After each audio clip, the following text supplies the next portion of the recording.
नमस्कार। आज हम बात कर रहे हैं पैसे की साइकोलॉजी पर, मतलब पैसा और हमारा दिमाग, ये कैसे जुड़ा है। हाँ, ये काफी दिलचस्प टॉपिक है। हमारे पास मॉर्गन हाउसेल की किताब द साइकोलॉजी ऑफ मनी के कुछ कह सकते हैं खास हिस्से हैं, और कोशिश रहेगी कि इनमें जो गहरी बातें छिपी हैं, जो कभी कभी चौंका भी देती हैं, उन्हें समझें। बिल्कुल, एक तरह से पैसों से जुड़ी सोच की गहराइयों में उतरेंगे आज। तो चलिए शुरू करते हैं कहानी से। शायद आपने सुनी हो रोनाल्ड रीड की। हाँ, वो चौकीदार वाली कहानी। वही, मतलब कोई बड़ा नाम नहीं, एक साधारण चौकीदार, गैस स्टेशन अटेंडेंट। लेकिन जब उनकी मृत्यु हुई, पता चला $8 मिलियन छोड़ गए। 8 मिलियन? अविश्वसनीय लगता है ना? और सोचिए, कोई लॉटरी नहीं लगी थी, कोई विरासत नहीं मिली। तो फिर कैसे? बस सालों साल की छोटी छोटी बचत और लगातार निवेश, दशकों तक। ये कहानी ना हमारे दिमाग में अटक जाती है। ये दिखाती है कि पैसों के मामले में आप कितने स्मार्ट हैं। उससे ज्यादा शायद ये जरूरी है कि आपका व्यवहार कैसा है। बिल्कुल सही कहा। और ये व्यवहार वाली बात बहुत बहुत गहरी है।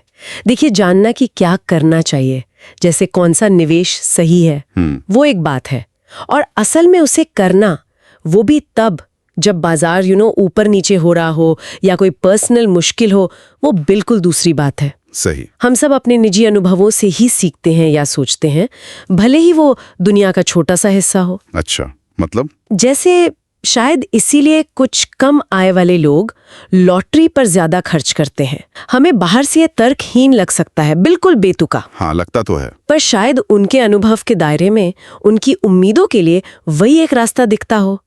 हमारा दिमाग ना, वो अक्सर भावनाओं को या जो हाल में हुआ है उससे ज्यादा वजन दे देता है। हाँ, ये बात तो है। अनुभव बहुत मायने रखते हैं, और यहीं से एक और जबरदस्त आइडिया जुड़ता है, कंपाउंडिंग, चक्रवृद्धि। हाँ, वॉरेन बफेट का नाम तो सबने सुना है। उनकी दौलत कमाल की है। लेकिन क्या राज सिर्फ सही स्टॉक चुनना था? हाउसेल कहते हैं शायद नहीं। तो फिर क्या? असली जादू है समय का, टाइम का। सोचिए, बफेट की लगभग सारी दौलत, करीब 95%, वो उनके 65वें जन्मदिन के बाद बनी है। 65 के बाद? हाँ, और ज्यादातर तो 50 के बाद। वो दशकों तक लगातार टिके रहे, निवेशित रहे। तो मतलब वो मुनाफा फिर मुनाफे पर मुनाफा। एग्जैक्टली। कंपाउंडिंग और समय के साथ इसकी रफ्तार तेज होती जाती है। ये धीरज का खेल है। एकदम सही।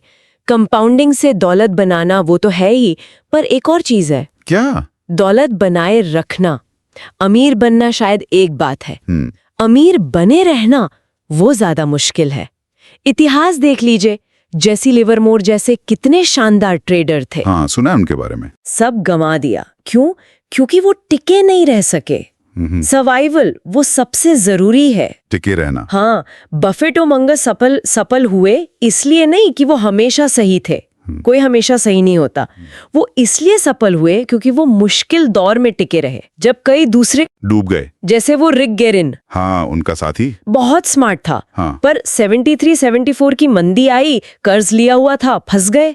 अपने शेयर बहुत कम दाम पर बेचने पड़े, मतलब टिके नहीं रह पाए। तो यहीं पर वो गलतियों की गुंजाइश वाली बात आती है, मार्जिन ऑफ सेफ्टी। बिल्कुल। ऐसी योजनाओं की अगर कुछ गलत भी हो जाए तो आप पूरी तरह से खत्म ना हो, थोड़ा कुशन हो। तो ये सब बातें, व्यवहार, समय, टिके रहना, इन सब का निचोड़ क्या है? मतलब पैसा क्यों चाहिए? अच्छा सवाल है। शायद इसका सबसे बड़ा फायदा महंगी कारें या घड़ियां नहीं है। शायद नहीं। हाउसेल कहते हैं पैसे से मिलने वाली सबसे बड़ी चीज है अपने समय पर कंट्रोल, नियंत्रण। अपने समय पर नियंत्रण। एंगस कैम्पबेल एक मनोवैज्ञानिक थे। उनकी रिसर्च बताती है कि खुशी का सबसे बड़ा कारण क्या है? क्या है? ये महसूस करना कि आपका अपनी जिंदगी पर कंट्रोल है, नियंत्रण है। पैसा आपको विकल्प देता है, चॉइस देता है। सही बात है। ये आजादी देता है कि आप सुबह उठें और कहें, आज मैं वो करूंगा जो मैं करना चाहता हूं। हाँ। ये कंट्रोल, ये आजादी, शायद यही पैसे का असली रिटर्न है। और इसी कंट्रोल और इंसानी स्वभाव से जुड़ी एक और मजेदार बात है।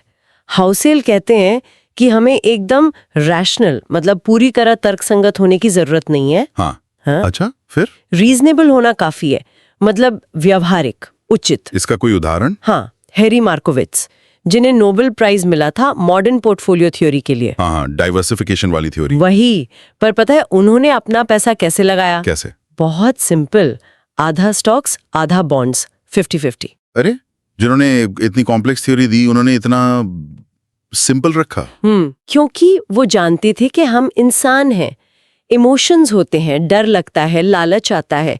सबसे अच्छी फाइनेंशियल प्लान वो नहीं जो गणित में परफेक्ट हो, बल्कि वो है जिसके साथ आप टिके रह सकें, जिसके साथ रात को नींद आ जाए, खासकर जब बाजार में उथल पुथल हो। ये बहुत गहरी बात है। मतलब परफेक्ट नहीं, प्रैक्टिकल प्लान। बिल्कुल, जो आपके स्वभाव के साथ चले। तो यहाँ शायद एक सवाल हम सबके सोचने के लिए है, क्या हमारी अपनी जो पैसे की योजनाएं हैं वो इस बात का ध्यान रखती हैं कि हम इंसान हैं, हमारी भावनाएं हैं, डर हैं?